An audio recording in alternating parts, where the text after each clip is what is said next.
Assalamualaikum warahmatullahi wabarakatuh. Terima kasih kepada Bapak Moderator, Pak Asus. Selamat jumpa dan salam kenal bagi Bapak Ibu yang hadir pada acara webinar pagi ini. Kami di sini juga akan menyampaikan. Mohon maaf Prof. Endang, mohon suaranya agak keras atau mungkin dibantu Bu Evelyn untuk suaranya Prof. Endang agak bisa lebih keras lagi. Ya, sudah jelas. Halo? Belum Prof. Endang, masih belum keras. Halo? Nggih. Nggih, monggo Bu Endang. Assalamualaikum warahmatullahi wabarakatuh. Waalaikumsalam warahmatullahi wabarakatuh. Terima kasih pada Bapak Moderator. Mohon Bapak Ibu yang lainnya mohon dibantu untuk mute sementara nggih, supaya suaranya Prof. Endang jelas. Selamat jumpa dan salam kenal untuk Bapak Ibu yang hadir pada acara webinar pagi ini. Kami di sini akan menyampaikan untuk melengkapi apa yang sudah disampaikan dan dari Bu Diana. Dalam hal ini kami ingin menyampaikan tentang bagaimana manfaat fitoplankton sebagai pendukung stratosofik dan estimasi produksi sel primer dan ekosistem perairan dari segi positif dan negatifnya. Tentunya di sini kami juga pernah sebelumnya ini kami lakukan terutama di wilayah pesisir di Selat Madura, karena pertimbangan kami kalau di wilayah pesisir kan banyak masukan atau gangguan dari beberapa aktivitas mulai dari bagian hulu sampai di pesisir sendiri, sehingga dalam hal ini kami melakukan pengamatan dan pengukuran langsung di Selat Madura, yaitu pada tahun 2019 dan Selat Bali tahun 2016. Untuk di Selat Madura, berdasarkan wilayah pengelolaan perikanan dari KKP tahun 2017 itu menyampaikan bahwa ikan pelagis besar itu sudah dan Indonesia sudah mengalami fully exploited. Udah beli ya, jadi punya Bu Endang Video dimatikan suaranya.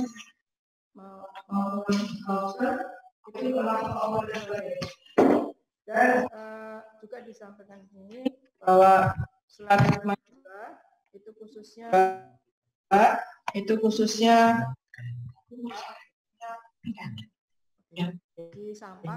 di Sampang itu ancaman pencemaran atau degradasi lingkungan. Sehingga dalam hal ini perlu dikaji kenapa jadi seperti itu tentang kondisi lingkungan perairan pesisir.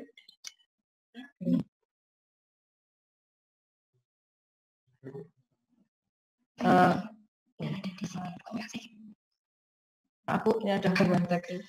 Ya, jadi kami mengkaji apa yang terjadi di wilayah Selat Madura, tentunya kita juga melakukan pengukuran produktivitas primer yang terkait dengan keberadaan fitoplankton. Karena dengan mengukur produktivitas primer, maka juga kita harus mengukur tentang kelimpahan atau keberadaan fitoplankton dan lain-lain sendiri. Dan mendapatkan data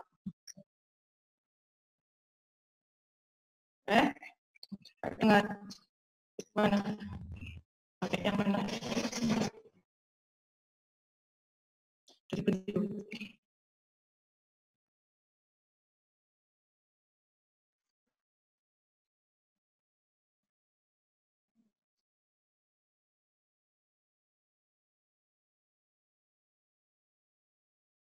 Ini itu.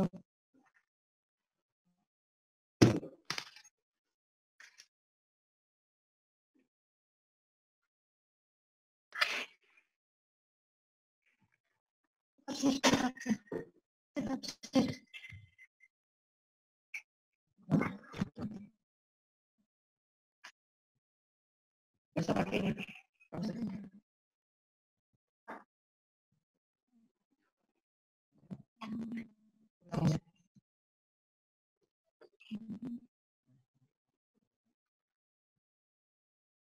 Langsung aja.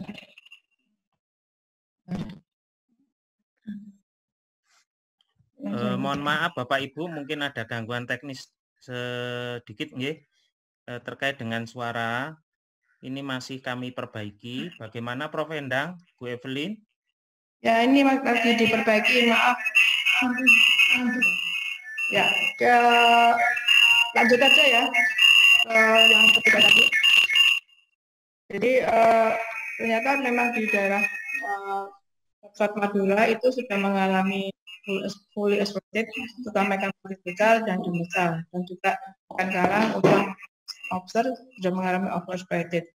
Dan juga disampaikan bahwa di Sampang itu sudah mengalami tanda-tanda pencemaran. Sehingga dalam ini kami ingin mengetahui kondisi lingkungan perairan termasuk jenis plankton, kesuburan lingkungan produktivitas perairan. Dalam hal ini kami lakukan yaitu di Selat Madura, yaitu ada 3 titik lokasi, mulai dari bagian barat sampai ke timur, yaitu dari Surabaya, Pasuruan, dan Probolinggo. Dan kami lakukan pada tahun 2019. Untuk mewakili kondisi perairan per musim, maka kami ambil pada musim barat kita ambil bulan April, dan musim timur kita ambil pada bulan September. Dan ternyata didapatkan hasil tentang sebaran klorofil. Untuk menyampaikan data tentang sebaran klorofil, kemudian kelimpahan plankton, serta produktivitas primer, kami melakukan penginderaan jauh, karena penginderaan jauh itu bisa menunjukkan tentang posisi plankton yang ada dalam perairan, karena dilihat adanya kandungan klorofil yang hampir sama dengan tumbuhan yang mengandung klorofil. Ternyata di sini hasilnya dari penyebaran klorofil di Selat Madura di musim barat maupun musim timur itu hampir sama, yaitu artinya di Surabaya lebih tinggi dibandingkan yang ada di daerah semakin ke timur semakin menurun tentang kondisi sebaran klorofilnya baik dari musim barat maupun musim timur itu. Kemudian tentunya ini produktivitas primer klorofil itu juga kaitannya dengan kelimpahan fitoplankton. Dan ternyata memang benar bahwa di Indonesia bagian barat, Surabaya bagian barat, Selat Madura bagian barat, Surabaya, itu memang kandungan planktonnya lebih tinggi dibandingkan di daerah Pasuruan sama Probolinggo. Sehingga di sini menunjukkan klorofilnya meningkat mulai dari Surabaya lebih tinggi, kemudian Pasuruan dan Probolinggo. Untuk estimasi produktivitas perairan di Selat Madura, ini tentunya terkait dengan kelimpahan fitoplankton. Dan memang benar, ternyata hampir sama juga hasilnya, yaitu pada saat musim barat dan musim timur, kami ambil bulan April dan September, itu memang di Surabaya itu lebih tinggi dibandingkan mengarah ke Probolinggo. Namun, produktivitasnya ini dikatakan masih normal, artinya tidak menunjukkan keburukan buruk, tapi memang kondisinya masih normal untuk satu perairan baik musim barat maupun musim timur. Hubungan produktivitas dengan produksi ikan di perairan Selat Madura ini bisa ditunjukkan bahwa produktivitas primer itu mulai dari Surabaya sampai Probolinggo itu mulai musim barat dan musim timur itu memang terjadi kenaikan pada musim timur yaitu bulan September. Dan kaitannya dengan produksi ikan itu juga hampir sama trennya dari produktivitas primer. Cuman di sini sayangnya yaitu di bulan di Lekok itu ternyata produksi ikannya itu lebih rendah dibandingkan daripada Probolinggo. Tentunya yang paling tinggi adalah di daerah Surabaya. Nah, ternyata memang kondisi plankton yang ada di Lekok dan Probolinggo itu menunjukkan status tropiknya itu adalah oligotropik sampai mesotropik. Tapi pada saat musim timur September itu dia menunjukkan oligotropik, sehingga terkait hubungannya dengan produksi ikannya juga lebih rendah dibandingkan Probolinggo dan Surabaya. Nah, tentunya untuk peninjauan kondisi kualitas air berdasarkan plankton khusus fitoplankton, kita tidak harus melihat data positifnya aja. Karena fitoplankton selain juga berfungsi sebagai baseline atau dasar dari piramida makanan, tapi juga dia akan menimbulkan negatif apabila terjadi booming atau perubahan yang melimpah, dan tentunya didukung dengan kondisi kualitas air fisika kimia yang ada di perairan tersebut. Nah, karena di Selat perairan selat itu melakukan perairan tutup akan memiliki karakteristik terbatas, kecepatan arusnya lamban, sehingga memudahkan untuk terjadi booming daripada si fitoplankton. Dengan booming fitoplankton ini tentunya akan menyebabkan toksin, tentunya dari jenis Dinoflagellata, yaitu dari Alexandrium, Dimodinium, Dinophysis, itu menyebabkan toksin daripada suatu organisme. Dan toksinnya di sini dikenal dengan PSP atau sasitosin. Biasanya terakumulasi dalam tubuh biota yang dikonsumsi manusia, terutama kerang, jenis kerang yang ada di perairan. Dan kenapa Dinoflagellata ini beracun? Karena dia merupakan menyebabkan penyakit akut yang disebabkan oleh racun kelompok fitoplankton berbahaya, yaitu jenis toksinnya paralytic surface poisoning atau PSP, amnestic surface poisoning atau ASP, dialysis surface poisoning atau DSP. Dan racun ini sangat berbahaya. Kenapa? Karena bisa menyerang sistem saraf manusia, pernapasan, dan pencernaan. Ini berkaitan dengan konsumsi kerang oleh manusia dan memang sangat beracun dijumpai di beberapa perairan Indonesia. Dan ini kami lakukan pengamatan dan pengukuran yaitu pada tahun 2016 di Selat Bali. Di sana kami ambil waktu yaitu untuk mewakili musim barat kami ambil pada bulan Februari, kemudian musim timur kita ambil pada bulan Juli. Tentunya parameternya adalah hidrogenografi, kemudian apa yang ada dalam sel lambung ikan, dan juga mengukur PSP yang ada di dalam tubuh ikan. Ternyata memang hasilnya bandingannya antara musim timur dan musim barat yang ada di Selat Bali hampir sama trennya yang ada di Selat Madura, walaupun beda tahun, tapi ternyata memang trennya pada musim timur itu lebih tinggi dibandingkan musim barat. Di musim timur, walaupun sama-sama barat, walaupun sama-sama jumlah limpahan fitoplanktonnya sama jumlahnya, tapi jenis spesiesnya berbeda.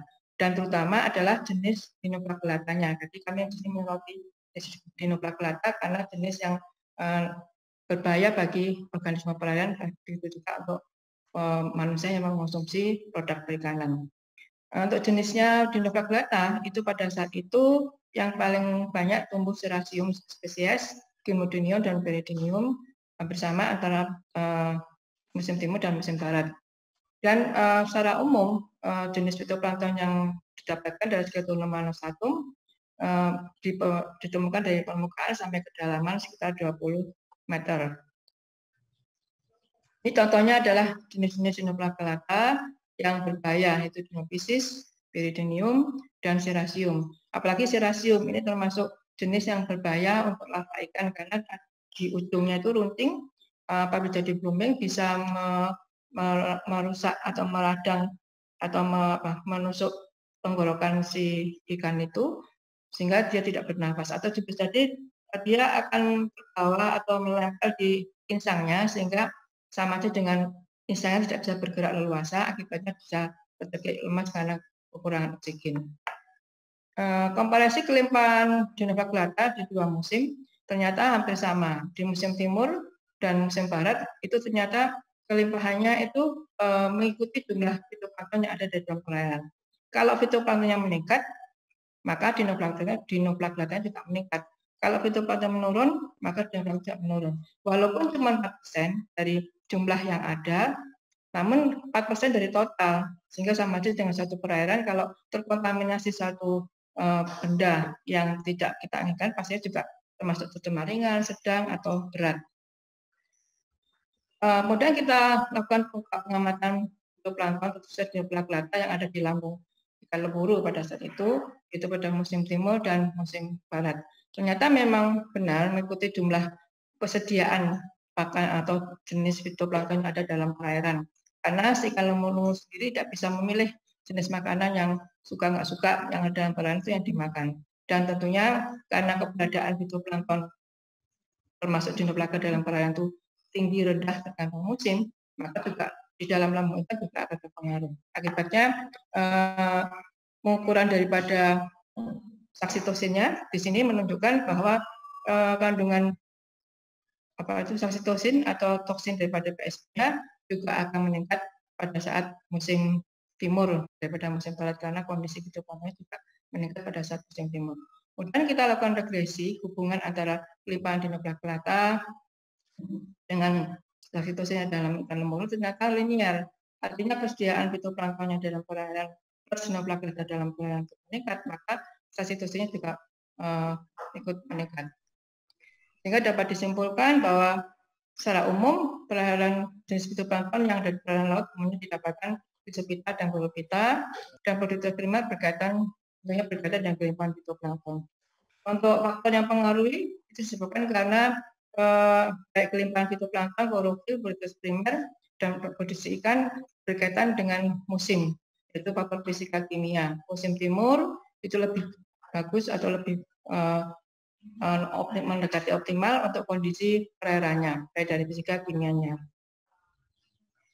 Dan juga dinoflagellata juga akan mengikuti keberadaan dari fitoplankton sendiri, walaupun jumlahnya kecil, tapi walaupun kecil sudah dipastikan berarti sudah ada tercemar terkontaminasi ada dinoflagellata. Dan ini pernah terjadi yaitu pada tahun 2016 di perairan Indonesia, Asia, yaitu termasuk Singapura, kemudian Malaysia, kemudian di Indonesia di Teluk-Teluk, bahkan sampai di selatan Jogja, Karangpitis sampai ke Pulau Aru, walaupun beda bulan tapi tahunnya sama, akan terjadi kelimpahan daripada dinoflagellata yang menunjukkan warna merah dalam satu perairan, walaupun beda tempat dan beda waktu. Karena apa? Karena mudah untuk mengkontaminir pindah tempat dengan terbawa angin atau mungkin terbawa oleh kapal invasif masuk ke dalam satu perairan yang baru. Dan konsentrasi sitosin di sini dapat digunakan sebagai critical dengan ini maka sitosin ini dapat dipakai sebagai critical point baik untuk melindungi kesehatan masyarakat dari kelangkaan jejaring makanan, dasar informasi untuk kajian risiko toksin agar terutama sitosin dalam mengkonsumsi agar masyarakat terutama untuk konsumen ikan. Dan maka dari itu kami berharap di sini terkait dengan pemaparan yang webinar pada saat ini, harapannya kan ada perspektif pengelolaan ekosistem sumber daya perairan, darat dan laut. Maka di sini pengelolaannya harapannya adalah ada nantinya salah satunya ada pengembangan bioteknologi. Dan nanti akan dipaparkan atau dilanjutkan oleh narasumber yang berikutnya, termasuk tadi Budiana sudah menyampaikan, sehingga strategi atau konsep pengelolaannya harapannya perlu dilakukan kontinu tentang identifikasi potensi dan isu baik dari segi organisme makro mikro yang ada dalam perairan dari hulu sampai ke perairan pesisir. Dan tentu juga ada program pengelolaan, adopsi program dan pendanaan itu harus ada memang. Kalau tidak ada dana nggak bisa jalan. Dan juga implementasi dalam pelaksanaan program serta jangan lupa yaitu perlu dilakukan monitoring atau pemantauan dan evaluasi dari program yang sudah kita lakukan. Sehingga manfaat harapannya dapat memberi manfaat bagi dunia dalam pengelolaan sumber daya perairan dan perikanan, praktisi konservasi maupun mengenai tata kelola suatu perairan pesisir dan laut. Itu yang bisa kami sampaikan, sharing untuk Bapak Ibu yang hadir pada saat ini. Mungkin ada keinginan untuk mengevaluasi wilayah perairan di wilayah masing-masing Bapak Ibu berada. Sekian, Assalamualaikum warahmatullahi wabarakatuh.